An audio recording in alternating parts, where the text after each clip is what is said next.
Modal awal yang di teras rumah itu kurang lebih sekitar 400.000 atau 500.000 lah. Beli pipa berapa banyak gitu, nggak banyak.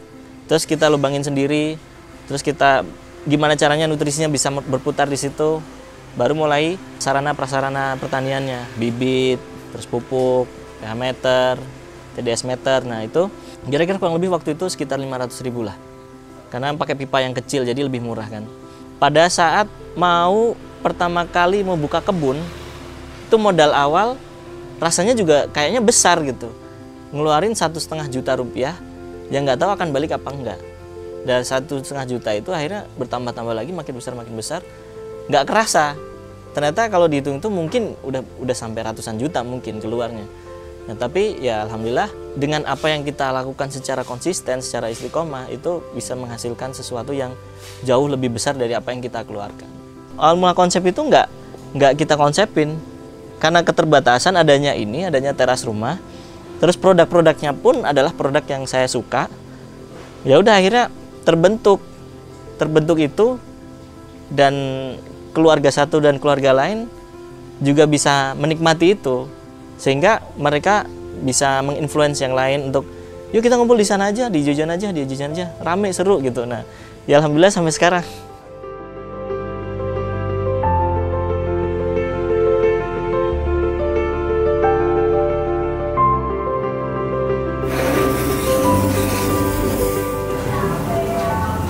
Assalamualaikum warahmatullahi wabarakatuh. Saya dengan Cuse Naun, saya owner dari Ijojoan Kitchen. Awalnya dulu sebelum ada brand Ijojoan, saya kan pengen bisa melakukan menuangkan hobinya di pertanian itu yang bisa dilakukan di teras rumah yang ukuran 3x5, yaitu saya cuman bikin hidroponik waktu itu.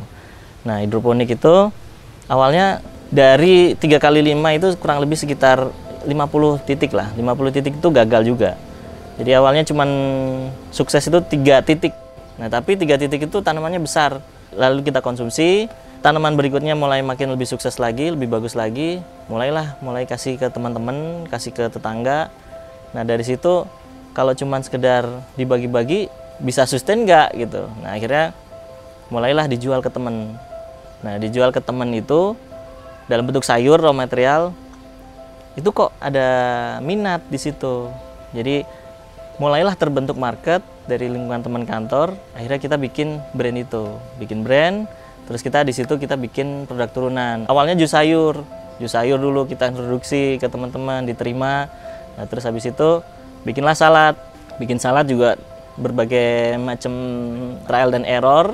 Nah, habis itu dikenallah salad itu, dan waktu itu kita dapat kesempatan untuk buka kios. Nah, buka kios di Jakarta di salah satu gedung perkantoran. Nah, di situ kita jualah berbagai macam makanan yang berbahan baku sayur, jadi plant based. Sehingga brand kita itu namanya Ijojoan, kita pertahankan sampai sekarang.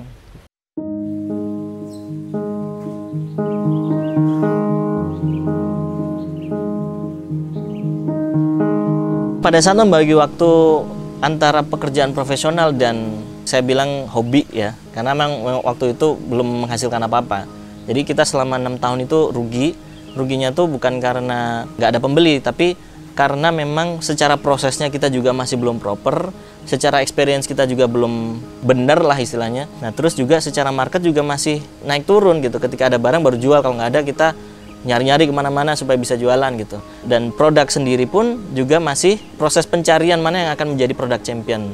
Proses membagi waktunya memang ketika bekerja itu sangat lambat secara perjalanannya. Tetapi apa yang bisa membuat ini bisa sustain dan tiap hari tetap ada usaha bagaimana untuk bisa berjalan, itu salah satunya adalah karena waktu awal kita mulai kontrak depan, itu kita udah mulai ada karyawan. Nah, ketika mulai udah ada karyawan, itu salah satu yang membuat kita termotivasi untuk bagaimana ini bisa berlanjut, bisa berjalan terus-menerus. Dan lama-kelamaan karyawan bertambah, yang membuat kita termotivasi itu lebih bagaimana karyawan itu bisa sustain bekerja di sini. Bagaimana bagaimana ini bisa menjadi wasilah untuk karyawan mendapatkan rezeki. Nah, itulah walaupun rugi selama bertahun-tahun, tapi tetap kita injek terus, kita invest terus dari menyisihkan uang gaji itu. Karena prosesnya lambat, saya hanya bisa fokus di Sabtu Minggu. Dan saya terima itu, nggak apa-apa lambat. Tapi yang terpenting kita mulai belajar dari yang nggak efisien, efisienkan. Dari proses tanamnya, dari proses penjualan, packaging, apapun itu, apa yang bisa jadi efisien. Termasuk dalam hal pencatatan, akuntansi, dan aplikasi itu kita bikin sendiri. Karena supaya tidak nambah kos. Jadi kalau bikin sendiri kan paling nggak kita cuma berlangganan server. Nah, sehingga kita mau nambah fitur apapun di situ, nah itu bisa meminimalisir cost yang akan kita keluarkan. Jadi profit yang sedikit-sedikit ini kita kumpulkan sehingga membuat kita termotivasi. Nah, walaupun saya hanya Sabtu Minggu, nah kesehari-hariannya itu dipegang sama istri saya. Jadi secara operasional istri yang ngontrol ini itu segala macam, tanaman, ngontrol resto, ngontrol kitchen segala macam. Nah itu istri yang ngontrol. Nah alhamdulillah saya sekarang ini udah bulan ketiga udah keluar dari pekerjaan dan full ngurusin ini.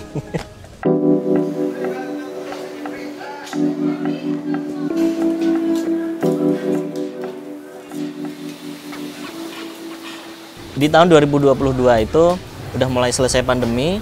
Di situ saya karena suka daging, saya coba iseng deh. Saladnya coba kita tambahin kondimen daging yang lain. Waktu itu kepikiran untuk bikin brisket. Jadi saya belilah smoker untuk riset bikin brisket. Nah, tapi yang bisa dilakukan dari smoke ini kita bisa bikin CI juga. Oh ya udahlah kita bikin CI. Awalnya untuk menekan biaya, saya berpikir untuk menggunakan daging kualitas rendah. Contohnya salah satu yang kita riset adalah dengan daging kurban. Nah, kita coba dengan daging kurban. Pas kita coba nggak istimewa. Habis itu juga mau diproses masak kayak gimana pun, pas digigit rasanya kayak sendal jepit. Jadi akhirnya memutuskan dah daripada aneh-aneh kita pakai daging yang premium aja. Nah waktu itu kita langsung masuk, nggak tahu ya di Bogor ini sudah terkenal belum waktu itu ya dengan daging-daging premium. Kalau saya riset sih kayak saya lihat di lingkungan Bogor itu cuma hanya 1-2 resto yang menggunakan daging premium. Ya udahlah nggak apa-apa lah teras rumah, tapi yang penting kita sajikan daging premium karena ketika saya coba kok saya nggak merasa nyaman, nggak merasa istimewa. Ya udah saya memilih dengan menggunakan daging premium. Waktu itu kita masukin Black Angus dan Wagyu, semuanya daging impor. Nah pas waktu kita coba dengan daging yang spesial itu pas dimasak itu juga kita nggak perlu effort yang gimana-gimana, itu daging udah empuk, udah nikmat rasanya, gurihnya luar biasa. Nah itu akhirnya kita dari situ kita memilih daging premium aja. Udah kita fokus daging premium aja. Karena pada saat proses riset, R&D itu saya kan waktu itu saya juga mulai posting di sosial media. Walaupun follower saya waktu itu cuma 700 orang, yaitu circle teman-teman sendiri. Nah itu mulai ada impact di situ. Di sana masak dagingnya gitu. Nah, terus ada kawan lah, Mas Husen saya mau ke sana. Saya mau bawa teman-teman 15 orang. Pokoknya Mas Husen masakin daging. Nah, itu saya belum confident padahal dan dagingnya belum kita jual. Di teras ini juga, di teras ini. Nah, terus pas waktu saya bikin waktu itu brisket agak besar kan, agak besar dan itu mungkin lumayan menjadi satu daya tarik ya. Ketika daging besar dibelah di meja rame-rame 15 orang itu jadi sesuatu yang hype gitu. Nah, kita bikin konten. Nah, itu konten pertama sebenarnya yang FYP. Jadi konten itu view-nya sampai 40.000. Dari konten itu datanglah satu persatu orang. Tiba-tiba jujuk ada ibu-ibu datang ke sini. Saya inget banget itu ibu-ibu dari mana gitu. Mas katanya di sini jual daging ya, jual steak ya. Oh iya bu gitu. Nah, baru kita mulai pasang harga di situ. Mulai kita bikin menu-menu steak gitu dari sirloin, tenderloin. Awal itu sirloin, tenderloin aja, dan setelah beberapa bulan berjalan, yuk naikin yuk pakai tomahawk. Nah, kita bikinlah tomahawk. Nah pada saat bikin tomahawk, saya pikir kan, oh ini terlalu mahal nih dengan harga segini, kayaknya segmennya nggak dapet gitu. Nah ternyata kita jual tomahawk dengan segmen middle up, kok ada yang mau datang ke teras gitu kan? Ya udah dari situ kita bikinlah konten tomahawk sampai sekarang jadi tomahawk itu jadi produk champion kita. Ya alhamdulillah dari situ teras yang tadinya teras itu hanya sekitar 15 seat. Nah ini kebun ini kita potong separuh. Ini tadinya hidroponik semua full nih. Nah ini kita potong separuh, ini jadi tempat dine in. Qadarullah ya, itu mungkin salah satu doa dari orang tua juga ya. Jadi waktu itu memang pada saat pandemi itu saya cuman minta restu sama orang tua. Bu, saya mohon izin untuk mau buka usaha, walaupun waktu itu pandemi kan udah mulai menurun dan kita juga sebenarnya agak struggle juga di waktu pandemi itu. Ibu cuma bilang ya sudah, kamu yang penting fokus saja, insya Allah nanti rame. Nah dari situ yang membuat saya jadi termotivasi terus untuk melakukan itu. Dan alhamdulillahnya di bulan ke-9 dari sejak buka steak itu tuh sini sampai rame, walaupun orang kesini masuk harus nitip KTP, harus apalah, parkir juga susah. Nah, ini parkiran tuh sampai panjang sih, sampai belakang situ, sampai panjang situ. Ya, karena kita udah nggak enak sama warga, karena kan ini kan lingkungan perumahan ya, tempat tinggal. Nah, kita akhirnya memutuskan untuk mencari tempat yang lebih proper dan memang lebih bisa untuk menampung parkiran yang lebih luas juga. Akhirnya ketemulah di tempat yang sekarang. Nah, tempat yang sekarang ya alhamdulillah sudah berjalan 1,5 tahun. Jadi total kita buka steakhouse itu udah 2,5 tahun. Nanti bulan September ini, Agustus September ini udah tahun ke-3. Jadi alhamdulillah udah 3 tahun. Itu customer loyal kita juga udah selalu datang gitu secara reguler. Itu yang akhirnya membuat saya memutuskan, saya pertimbangkan dengan ya udahlah, mungkin lifestyle bisa dikurangin, yang penting bisa fokus untuk mengerjakan ini, mungkin bisa dikembangkan lagi suatu saat lagi gitu. Ya, itulah momentum di mana kebetulan juga di kantor juga momentumnya ada kondisi yang membuat saya bisa mengambil keputusan ini. Akhirnya saya ambil keputusan keluar dari perusahaan, dan ini udah masuk bulan ke-3.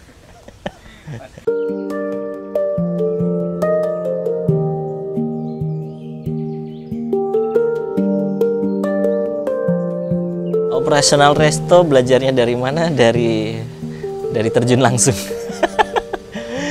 Jadi kalau operasional itu sebenarnya terbagi jadi 2 ya. Jadi pertama adalah bisnis proses, yang kedua adalah people. Nah, people ini istri saya yang belajar tentang psikologi. Istri saya backgroundnya elektro. Kalau saya IT, istri saya elektro. Nah, beliaulah yang belajar psikologi, bagaimana orang, bagaimana karakter orang. Terus dari situlah kita menentukan untuk orang floor dengan background hospitality kita butuh orang yang extrovert misalnya. Untuk orang kitchen dengan background tata boga kita harus dengan paling enggak orang yang introvert. Sehingga punya pos masing-masing, tugas masing-masing. Ketika kita memaksakan orang introvert untuk masuk ke floor itu agak berat mereka untuk bagaimana komunikasi ke pelanggan, karena dia bisa melakukan tapi dia akan mengeluarkan energi 2 kali lipat. Nah, sedangkan kalau dia orang ekstrovert, ada di floor sebagai waiters, dia akan seneng gitu, ngomong sama orang tuh seneng gitu. Jadi hal-hal kayak gitu itu penting kita lakukan seleksi pada saat tahap awal pemilihan karyawan. Nah, lalu habis itu bisnis proses. Nah, bisnis proses ini pertama-tama ya kita cuman pokoknya ya customer itu di serving. Bagaimana pengalaman saya sebagai customer di resto-resto lain itu yang coba kita tuangkan. Tetapi ternyata pada saat kita menjalannya nggak semudah itu. Jadi dari sedikit demi sedikit, kesalahan demi kesalahan kita perbaiki terus sampai hingga pelayanan itu kita targetkan untuk bisa dapetin best customer experience. Terus juga kita akhirnya secara formal kita kerjasama sama STP, Sekolah Tinggi Pariwisata, untuk mentraining teman-teman. Jadi training di hospitality, training di services, training di kitchen terutama. Nah, yang baru-baru kemarin terakhir kita di training sama Ketua Asosiasi Chef Indonesia yang cabang Bogor. Nah, itu khusus untuk kitchen. Jadi teman-teman kitchen biar juga walaupun tata boga tapi mereka nggak ada yang chef. Mereka hanya lulusan SMK tata boga. Nah, tapi kita tetap memotivasi mereka untuk bisa suatu saat kalian bisa jadi chef. Nah, itu kita latih terus. Kita latih terus. Ya alhamdulillah semakin kesini semakin terbentuk polanya, semakin terbentuk bisnis prosesnya, dan semakin terbentuk SOP-nya. Karena SOP di tempat lain nggak bisa diterapkan di sini. Dan terutama dari people dan bisnis proses kita kerucutkan lagi menjadi satu culture. Jadi budaya culture itu menjadi satu way of working yang kita tekankan benar-benar. Karena ketika saya di corporate, way of working dan culture itu benar-benar sangat mendominasi untuk membuat jadi karyawan itu nyaman bekerja. Contoh misalnya way of working yang kita tekankan tentang masalah komunikasi, harus ada follow up. Nah, itu kalau orang-orang introvert itu susah banget untuk follow up. Nah, walaupun introvert kita tekankan untuk follow up. Jadi kalau misalnya dia tidak melakukan follow up pada saat komunikasi, kita hitung dalam KPI. Sehingga performanya dia turun, kita kasih skor nilai jelek. Nah, pada saat quarterly atau mungkin 6 bulan sekali atau 1 tahun sekali, pada saat kita memberikan bonus ya, skor bonusnya dia nggak sebesar orang yang memang top performer. Jadi regularly setiap 3 bulan kita juga memberikan apresiasi pada karyawan-karyawan yang karyawan-karyawan yang top performer itu kita kasih apresiasi. Sehingga ini menjadi culture yang terbentuk sehingga menjadi habit kesehari-hariannya. Tadinya masih kayak contoh misalnya absensi sehari-harinya ada yang telat, ada yang ini biasa-biasa aja. Tapi ketika kita kasih reward and punishment pada saat nilai absensi ini juga penting, mereka akan otomatis sendiri, mereka akan rajin sendiri, disiplin sendiri, sehingga terbentuklah itu culture, terbentuklah bisnis proses, dan ya alhamdulillah sekarang bisa berjalan dengan sendirinya gitu.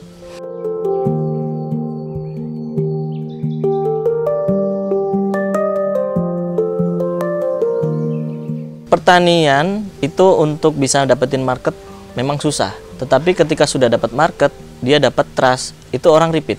Sehingga ketika sudah dapat market, ini pengalaman dari teman saya. Teman saya dulu awalnya dia cuman beberapa greenhouse, terus dia bisa continue, bisa memberikan produk yang kualitasnya stabil. Dia sekarang keteteran nyari barang karena marketnya minta terus. Dari brand-brand besar untuk supermarket ini itu segala macam itu minta. Sedangkan kalau dia mau melebarkan produksi, dia juga harus implikasinya nggak cuma sekedar lahan, tetapi human resource-nya.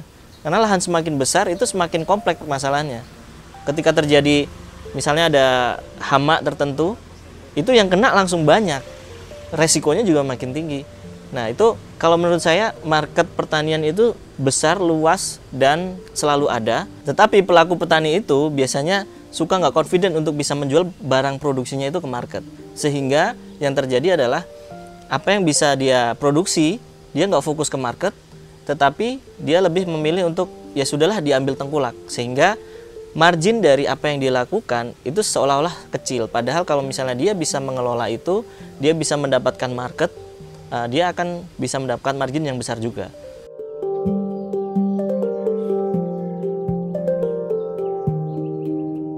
Kalau kita memang misalnya mau fokus di bidang pertanian, saya pikir menurut saya, walaupun kita pekebun, kita produksi bahan raw material, kita tetap juga harus bikin brand. Karena brand itulah nanti yang akan diingat. Mungkin personal branding bisa. Yang akan diingat adalah Bapak A, Bapak B gitu. Oh di Bapak A aja dia punya itu. Tapi kalau kebun itu punya brand, misalnya Ijojan punya brand Ijojan Farm. Nah Ijojan Farm ini kalau sudah 1-2 kita supply, entah itu resto, entah itu hotel, entah itu supermarket, nah nanti brand inilah yang akan dikenal. Oh di Ijo-Ijoan Farm ada, di Ijojan Farm ada. Nanti lama-lama market itu akan berkembang sendiri. Di samping itu juga kita sebagai business owner kita juga harus mulai masuk satu persatu. Kita punya produk yang mungkin bisa substitute dari produk yang nggak ada. Karena saya yakin petani pun tidak selama sepanjang tahun bisa memberikan produk yang konsisten. Kadang pas waktu lagi butuh cabai nggak ada cabai, ngambil dari petani lain. Nah itu kan tetap ada opportunity untuk bisa masuk, mau di resto, mau di hotel, mau di apapun. Tinggal bagaimana kita marketingnya bergerak untuk ke sana gitu sih.